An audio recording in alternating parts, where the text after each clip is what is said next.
Hello everyone, आज हम करें national policy for disabled person 2006। ये पॉलिसी जो है 2006 में आई थी। जो डिफरेंटली एबल्ड बच्चे हैं उनको एम्पावर करने के लिए, उनको रिसोर्सेज, फैसिलिटीज़, उनको इंक्लूजन प्रोवाइड करवाने के लिए था। इसको डिटेल में अंडरस्टैंड करते हैं क्योंकि ये लॉन्ग ऐसे टाइप क्वेश्चन में बहुत बार पूछा गया है प्रीवियस ईयर के अंदर, बीएड के अंदर, एमएड के अंदर, तो इसलिए हम इसको अच्छे से समझते हैं। तो इसको लॉन्च किया था मिनिस्ट्री ऑफ सोशल एम्पावरमेंट जो है हमारी, उन्होंने इसको 10 Feb 2006 के अंदर फॉर्म किया था इस एक्ट को, जिसके तहत हम बात करते हैं कि सबसे जो पहली बात होती है वो होती है इंक्लूजन की, कि जो बच्चे हैं जो कि डिफरेंटली एबल्ड हैं, डिसेबल हैं, वो नॉर्मल बच्चों के साथ बैठकर एक क्लास में पढ़ सकें। उसके अलावा इसके अंदर जो भी उनको रिसोर्सेज की ज़रूरत है और उनको इक्वल अपॉर्चुनिटीज़ दी जाएँ, पार्टिसिपेशन किया जाए उनका, मतलब पार्टिसिपेट करें इसलिए उनको इनकरेज किया जाए। उनकी जो रिस्पॉन्सिबिलिटी टू पे देयर जॉब्स, जो भी उनकी ड्यूटी है उसके लिए उनको इक्वल पे दी जाए और वो इंजॉय करें, उनके जो राइट्स हैं उसको वो इंजॉय करें, उसकी अवेयरनेस को जगाने के लिए। तो ये कुछ जो हैं मेन पॉइंट्स हैं जो कि 2006 ने काम किया। इसके अलावा भी दो मेन चीज़ें 2006 की जो हमारा एक्ट है उसके अंदर आती हैं। एक तो कि ये पॉलिसीज़ और एक्ट बनाता है दूसरे इन बच्चों के लिए जो डिफरेंटली एबल्ड हैं बच्चे हैं, और रिहेबिलिटेशन जो सेंटर्स हैं, इंस्टीट्यूशंस हैं, वो इनके लिए ओपन किए जाते हैं ताकि इनको फिज़िकल और मेंटली जो वेलफेयर है वो मिल सके, बच्चों को फैसिलिटीज़ जो है मिल सके। और इसके अंदर प्राइवेट इंस्टीट्यूट, नॉन गवर्नमेंट जो ऑर्गेनाइजेशन, एनजीओज़ हैं, उनको भी इंक्लूड किया जाता है क्योंकि वो भी कहीं ना कहीं बहुत इंपॉर्टेंट है। गवर्नमेंट जो है इतना बड़ा काम अकेले नहीं कर सकती, तो वो सारी जो एनजीओज़ हैं और प्राइवेट इंस्टीट्यूशंस हैं वो भी गवर्नमेंट के साथ मिलकर इसके ऊपर काम कर रहे हैं। अब हमारे पास की कुछ बिलीव्स के ऊपर ही काम करता है, मतलब किन बातों के ऊपर 2006 एक्ट जो है वो काम करता है, वो सारी बातें हम डिस्कस करेंगे। तो कुछ 13 पॉइंट्स हैं जिनको आपको 2-3 लाइंस के अंदर एक्सप्लेन करना है। इसको हम आगे एक्सप्लेन करेंगे। पहले हम देख लेते हैं वो सारे पॉइंट्स हैं कौन कौन से। जैसे कि फर्स्ट है हमारे पास प्रिवेंशन ऑफ डिसेबिलिटीज़ और रिहेबिलिटेशन मेजर, जिसको हम इंट्रोडक्शन में भी समझ गए हैं कि उनको बचाना, जो बच्चे स्टार्टिंग से, बिगिनिंग से उनको कोई प्रॉब्लम है तो उनको ज़्यादा डिसेबिलिटी नहीं हो, और अगर हो चुकी है तो उनके लिए हमें रिसोर्सेज प्रोवाइड करवाना, फैसिलिटीज़ प्रोवाइड करवाना। फिर है चिल्ड्रन विद डिसेबिलिटीज़ के ऊपर बात करेंगे। वीमेन विद डिसेबिलिटीज़ के ऊपर क्या कर रही है 2006 का जो एक्ट है वो देखेंगे। बैरियर फ्री इन्वायरमेंट की बात करिए। इश्यूज़ जो हैं उनको रिजोल्व करना और जो सर्टिफिकेट्स हैं वो प्रोवाइड करवाना। प्रमोशन ऑफ एनजीओज़, ठीक है, ताकि उनका हमें सहयोग मिल सके। सोशल जो सिक्योरिटी है बच्चे की वो बढ़ाने की बात की गई है। Collection of information of A disable person, की जो बच्चे हैं उनकी हमारे पास कलेक्शन होनी चाहिए, इंफॉर्मेशन ऑथेंटिक होनी चाहिए, उसकी बात करेंगे। रिसर्च करना उनकी जो सिचुएशन है कि वो जो डिसेबिलिटी है वो क्यों है, उसके ऊपर हमें पता होना चाहिए। एनालिसिस करना उनकी करंट सिचुएशन के ऊपर, एक करंट सिचुएशन उनकी कैसी है उसके ऊपर।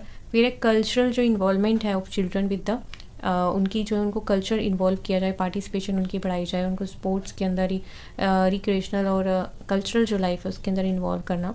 इसके अलावा जो अमेंडमेंट एक्ट है जो कि एग्जिस्टिंग चल रहा है वो क्या कर रहा है डिफरेंटली एबल्ड बच्चों के लिए, उसके ऊपर हम बात करेंगे। तो ये 30 पॉइंट्स को हम डिस्कस करते हैं वन बाय वन। फर्स्ट है हमारे पास prevention of disabilities and rehabilitation measure. इसके अंदर है कि प्रिवेंशन की जो भी डिसीज़ है, डिसेबिलिटी का जो कोज है उससे बच्चा जो है दूर रहे, उसके लिए अवेयरनेस को स्प्रेड करना, ठीक है। फिर जो है नेसेसरी फैसिलिटीज या उसका जो रूट कोज है वो अगर पता होगा, उससे अवेयर होगा तो डेफिनेटली बच्चा बच सकता है डिसेबिलिटीज से। और फिर उसको फैसिलिटीज़ प्रोवाइड करना, जैसे कि मेडिसिन है, ड्रग्स है अगर बच्चे को ज़रूरत है, स्कॉलरशिप्स प्रोवाइड करना, इकोनॉमिकल असिस्टेंस प्रोवाइड करना, और prevent themselves from the disease. इस चीज़ के लिए उनको बुक्सेस देना ताकि बच्चे पढ़कर अवेयर रह सकें। फिर है चिल्ड्रन विद डिसेबिलिटीज़।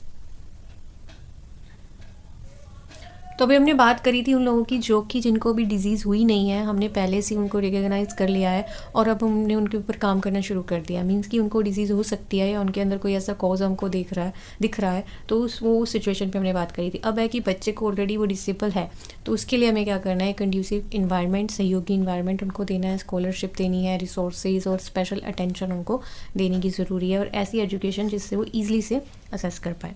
फिर है हमारे पास वीमेन डिसेबिलिटी की बात कर रहे हैं कि स्पेशली जब प्रेगनेंसी और डिलीवरी के टाइम पे जो महिलाओं को दिक्कत आती है उसके लिए उनको ट्रेन किया जाता है, ठीक है। ये एक्ट जो है वो सहायता प्रोवाइड करता है कि ऐसी महिलाओं को ट्रेन किया जाता है, उनको फैसिलिटीज़ की ज़रूरत है, खाने की या किसी दवाइयों की, तो वो भी जो है प्रोवाइड की जाती हैं गवर्नमेंट के थ्रू। फिर है हमारे पास बैरियर फ्री एनवायरनमेंट की क्लासरूम के अंदर हम बच्चा कोई जो पार्टिसिपेट करना चाहता है या अपने आप से कुछ करना चाहता है, अपनी बात रखना चाहता है, तो उसको एक बैरियर फ्री एनवायरनमेंट दिया जाए कि टीचर जो है उस पर पाबंदी नहीं लगाए कि ये नहीं बोल सकता, ये अभी खड़ा नहीं हो सकता ठीक से तो इसलिए वो आगे आके बोल नहीं सकता। तो इस तरह की या कोई और भी बैरियर्स नहीं होने चाहिए। बच्चे को इंडिपेंडेंटली एक्ट करने का जो है एक फ्रीडम होनी चाहिए, और जिससे उसकी ओवरऑल डेवलपमेंट होती है, उसके अंदर एक कॉन्फिडेंस आता है।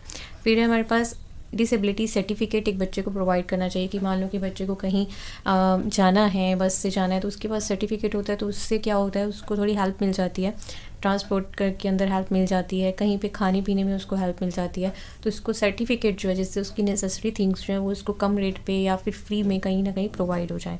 फिर है हमारे पास प्रमोशन ऑफ एनजीओज़ जो हैं वो भी काफ़ी हेल्पफुल रहे हैं इस एक्ट को प्रमोट करने के लिए। उन्होंने काफ़ी सहयोग दिया, उनका काफ़ी रोल जो है फॉर्मुलेट करने के लिए। जैसे पॉलिसीज़ और प्रोग्राम तो गवर्नमेंट ही बनाती है, लेकिन उसको आगे फॉर्मुलेट करने के लिए एनजीओज़ जो है बहुत हेल्पफुल है। फिर है हमारे पास सोशल सिक्योरिटी। इसके अंदर हमारे पास कि सोसाइटी कैसे सहयोग दे और गवर्नमेंट कैसे सहयोग दे, उनको इनकी इमोशनल केयर करें। मींस कि ऐसे नहीं कि उनको एक सोसाइटी का अलग हिस्सा माना जाए, उनको इनकरेज किया जाए कि वो आके सोसाइटी के जो फंक्शंस हैं वो अटेंड करें, लोग जो है उनकी इमोशनली उनको रिस्पेक्ट दें, एक्सेप्ट करें, केयर दें। इससे क्या है, वो क्या है, सिक्योर फील करेंगे, वो अपने आप को अलग नहीं समझेंगे। गवर्नमेंट का भी कहीं ना कहीं जो है राइट बनता है कि वो फाइनेंशियल हेल्प दें अगर उनको किसी फिजिकली फैसिलिटीज़ की ज़रूरत है। तो इस तरह से हम उनकी जो इनसिक्योरिटीज़ हैं उनको रिमूव कर सकते हैं। अब हमारे पास collection of information of disabled person की जो बच्चे हैं डिफरेंटली एबल्ड, उनके बारे में हमारे पास इंफॉर्मेशन होनी चाहिए कि वो कौन से बैकग्राउंड से आ रहे हैं या उनका रूट कोज क्या है, या मतलब उनका फैमिली बैकग्राउंड क्या है। उस तरह से हमें पता होना चाहिए कि बच्चा क्या चीज़ें एक्सपेक्ट कर रहा है या क्या उसको नीड है। और मान लो कि उसको अचानक से कुछ हो जाता है तो हमारे पास उसकी इन्फॉर्मेशन का डेटा होगा, तो हम उसको ऑथेंटिक हेल्प जो है वो प्रोवाइड कर पाएंगे। तो ये हमारे लिए बहुत इंपॉर्टेंट है कि जो भी डेटा उसके पास है, जो भी हम इंफॉर्मेशन उसकी राइट करें वो ऑथेंटिक हो, ताकि उसके पेरेंट्स को अगर हमें कॉल करनी है या हमें उसको कभी राइट ट्रीटमेंट देना है तो हम उसको दे पाएँ। फिर है हमारे पास रिसर्च ऑफ द सिचुएशन। मान लो बच्चे को जो भी डिसेबिलिटी है उसके ऊपर पूरी रिसर्च होनी चाहिए कि वो उसका रूट कोज क्या है, उसको क्या क्या चीज़ें चाहिए, क्योंकि हर बच्चा, चाहे सबकी डिजीज़ जो है वो सेम हो, लेकिन स्टिल उनका उसको कॉप ऑफ करने का, उसको मतलब उस चीज़ को डील करने का तरीका अलग अलग हो सकता है। मींस कि जैसे कि हर बच्चे को इमोशनली कैसे ट्रीट करना है, उसको सपोर्ट करना है, किसी को अप्रिसिएशन चाहिए, किसी को अप्रिसिएशन नहीं चाहिए, किसी को केयर चाहिए, या किसी को लेके मेडिसिन चाहिए, तो अलग अलग जो है नीड्स हो सकती हैं। तो इसलिए रिसर्च करना इंपॉर्टेंट है। फिर है हमारे पास analysis of the current situation. जो करंट सिचुएशन है बच्चे की उसके ऊपर एनालिसिस करना, तो वो उसमें हमें ये रिसर्च बहुत हेल्प कर सकती है कि मान लो कि बच्चा जो है वैसे उसको कोई प्रॉब्लम है उसके फिज़िकली या उसके आइज़ में मान लो कोई दिक्कत है, लेकिन अभी उसकी कोई और प्रॉब्लम चल रही है।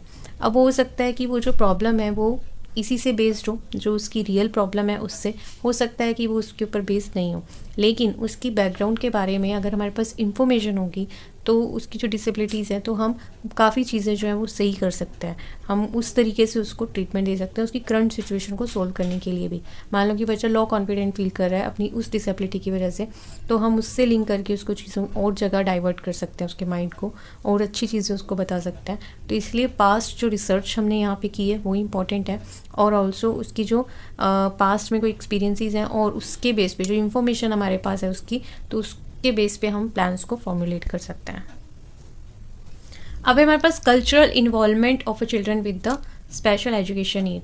Cultural involvement activities should be arrange for a special children so that they can participate and can feel motivated and accepted। ठीक है, उनको बच्चों को क्या करना चाहिए कि उनको आइसोलेटेड नहीं करना है, हमको उनको बारी बारी इंकरेज करना चाहिए कि वो जो है कल्चरल एक्टिविटीज़ या स्पोर्ट्स, ये भी सेम ही है समवेयर, कि जो हमारे पास स्पोर्ट्स हैं या फिर कोई भी रिक्रिएशनल एक्टिविटीज़ हैं उनके अंदर वो पार्टिसिपेट करें।